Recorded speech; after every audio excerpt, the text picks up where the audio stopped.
दादू जा वापारी शहरी समाजी अगवान सरापा एहतजाज आहिनि ऐं शटर बंद हड़ताल करे अमन जे लाइ हज़ारे माण्हू रोडनि ते निकिरी आया आहिनि ऐं दादू पुलिस मुकमल नाकाम आहे ऐं पुलिस वीज़ा ते वियल आहे। दादू जी शाही बाज़ार में मुरागी 2 सिपाही ड्यूटी करे रहिया आहिनि जिते 10 खां 15 सिपाही हुजणु खपनि ऐं सरेआम दुकानदारनि जूं छितियूं भञी धाड़ा किरोड़नि जा लखनि जा हया था वञनि, मोटरसाइकिलूं फुर कयूं थियूं वञनि ऐं पुलिस खां केरु पुछण वारो ई न आहे। मनशा जा एॾा सरेआम हली रहिया आहिनि। असीं सिंध जे आई जी खां मुतालबो कयूं था जंहिं बि SHO जी हद मां जेकॾहिं फुर थिए थी, वारदात थिए थी, उन खां भरायो वञे, उन SHO खे हटायो वञे। ऐं हिकिड़ो दादू शहर सां वॾो ज़ुल्म आहे, हे परू धाड़े वारो दौर खे मारे विया ऐं हिमल बि मरकपुर मां हिकिड़े शरीफ़ शहरी खां दुकानदार खां 4 लख फुर्ती आहे।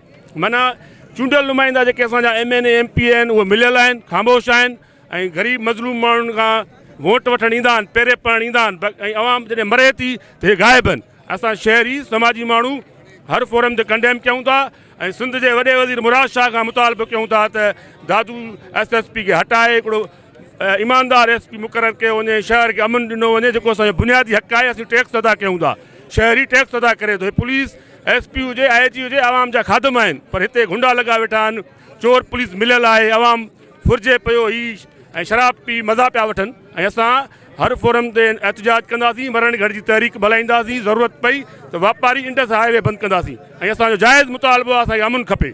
ऐं जेके वारदातूं थियूं आहिनि, वापारी आहे सेठ शमन मला, उन जे दुकान मां 40 लख रुपया फुर्ती आहे। राजा रफ़ीक पावरा, उन्हनि जे हिकिड़ी फैमिली खां 5 मोटरसाइकिलूं फुर्तियूं आहिनि। सुरियो आहे, उन जे दुकान में धाड़ो लॻो आहे ऐं असीं मुतालबो कयूं था त हिकदमि फुरूं वापसि करे शहरुनि खे अमन ॾिनो वञे।